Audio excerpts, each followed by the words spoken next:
Welcome to Simply Logical, this is Venkatesh. Puzzles get asked as part of many interviews. In this series of videos, I am going to share you commonly asked job interview puzzles. Every video contains 5 puzzles and I will update the series on weekly basis. I would highly recommend to pause the video and try yourself before checking the solution, and let everyone know your answer in the comment section. If you are visiting my channel for the first time, do subscribe to the channel and enable notifications so that you will not miss any of my videos. Let's start now.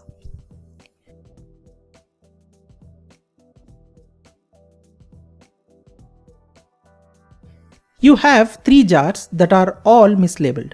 One jar contains candies, another contains sweets, and the third jar contains a mixture of both candies and sweets mixed in random proportions.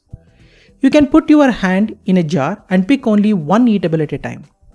Tell the minimum number of eatables that have to be picked in order to label the jars correctly.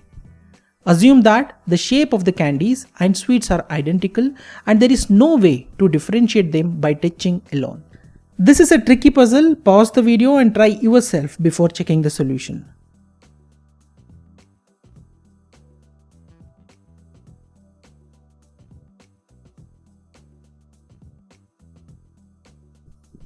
Let me explain the solution now. When I first saw this puzzle, I have spent more time to find the solution. Even though puzzle looks very simple once you know the solution, but it's really confusing puzzle. Logic lies in first selecting the correct jar in finding the solution. Let me explain the solution step by step. In step 1, you have to pick only one eatable from jar C. Suppose the eatable is a candy, then the jar C contains candies only because all the jars were mislabeled. So remember, this jar cannot contain sweets because it is mislabeled. The only choice on this jar is candies. Most importantly, this is enough to label other 2 jars correctly. Let me explain how. Now, since the jar C has candies only, jar B can contain sweets or mixture. But jar B can contain only the mixture because its label reads sweets, which is wrong. Therefore, jar A must contain sweets. Thus the correct labels are: jar A contains sweets, jar B contains candies and sweets, jar C contains candies. Thus answer is just one pick of an eatable is required to correctly label the jars. There are many variations to this puzzle, but logic remains same. Let me share one more variation. This problem is also called jelly beans problem. This is also commonly asked interview puzzle. You have 3 jars that are all mislabeled. One jar contains apple, another contains oranges, and the third jar contains a mixture of both apple and oranges. You are allowed to pick as many fruits as you want from each jar to fix the labels on the jars. What is the minimum number of fruits that you have to pick and from which jars to correctly label them?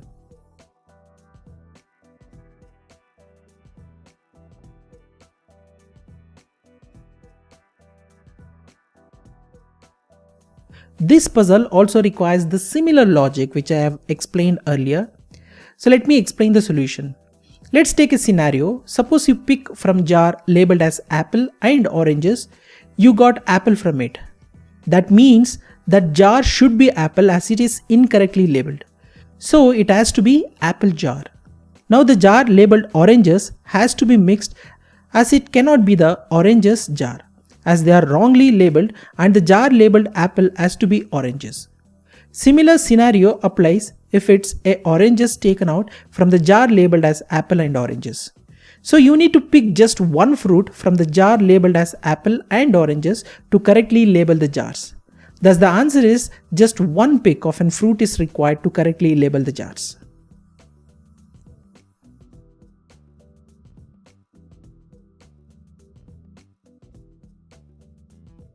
One person has some money in his pocket. He visits 4 churches on the way. As soon as he visits any church, the money in his pocket gets doubled, and on his way out, he donates $100 to each church.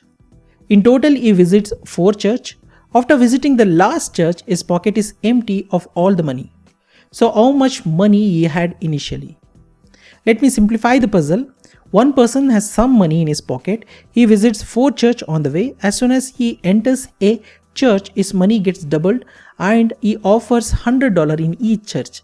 Thus, his pocket gets empty after he returns from the 4th church.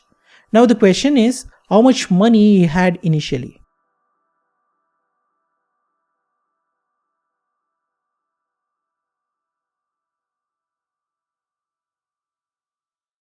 Let me explain the solution now. Let's assume a person began his quest with X dollars. In first church, as soon as he enters the church, his money is doubled to 2x. On his way out, he donates $100, therefore he is left with 2x minus $100. In second church, as soon as he enters the church, his money is doubled to 2 into 2x minus 100. 2x minus 100 is the money left before visiting the second church. On his way out, he donates another $100 and he is left out with 4x minus $300. In third church, as soon as he enters the church, his money is doubled to 2 into 4x minus 300. 4x minus 300 is the money left before visiting the third church.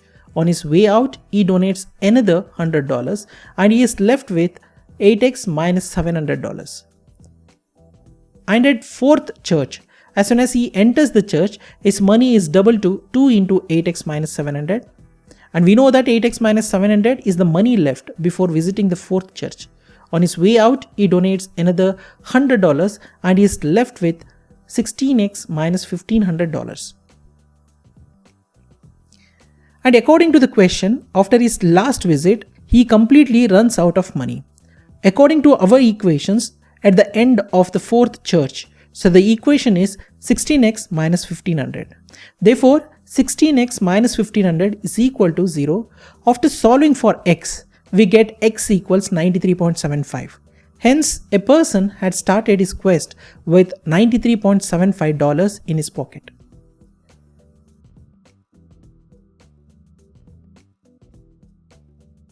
Given 6 circles which are arranged in the form of a triangle as shown here, you are supposed to invert the triangles and want to move minimum circles. At least how many circles do you need to move to invert the triangle as shown here?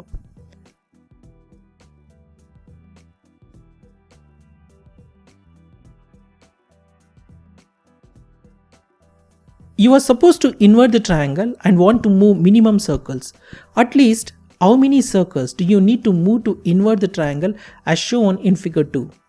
So answer to this puzzle is, you can invert the triangle by moving just 2 circles like this.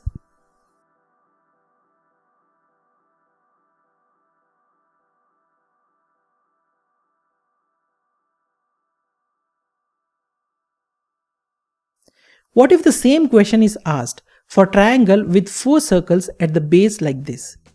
In this case, you can invert the triangle by moving just 3 circles like this.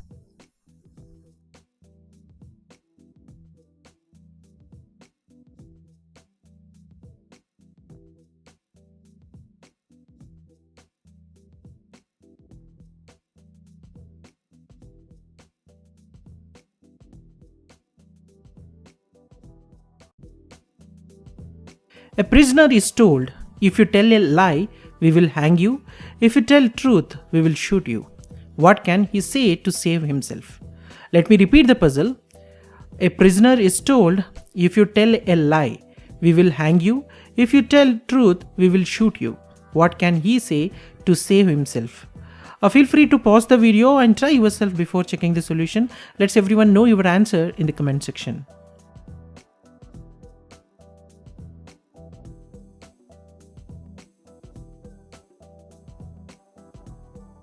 The most accepted answer to this puzzle is, you will hang me. The prisoner have to say, you will hang me. Let me explain how this statement is going to save the life of a prisoner. If the prisoner were to hang, this statement would be true, but according to the condition of the puzzle, if the prisoner speaks a truth, he should be shot, not hanged. And if the prisoner were to be shot and not hanged, that would be false. In that case, the prisoner should have been hanged, not shot. So this creates a paradox of language, due to which police cannot take decision which may save the life of a prisoner. But as written, there is still a way out for authorities, as there is nothing in the statements forbidding them from both hanging him and shooting him whether he tells the truth or not. Because by hanging him, they make the statement true. So they should also shoot him, because that is the punishment for being truthful. But the most accepted answer to this puzzle is you will hang me. This can have multiple interpretation. Share your interpretation in the comment section. Let me share a similar puzzle which is making rounds in social media, which requires the similar logic to answer the puzzle. A policeman decided to punish the prisoner and ask him to make a statement. The prisoner should make such a statement so that he would be alive. If the statement is held true by policeman, the prisoner will be hanged to death, and if the statement is held false, the prisoner will be shot dead. So what is the statement that prisoner has to make now? So the prisoner have to say, I will be shot dead. So how it is going to work? If policeman says the statement is true, the prisoner will be hanged to death, which will make his statement false. If policeman says the statement is false, the prisoner will be shot dead, which will make the statement true. Again, the statement creates a paradox which eventually saves the life of a prisoner. So that's all for this video. Let me know if you have any questions. I will try to address as soon as possible. Thanks for watching and thank you for your support.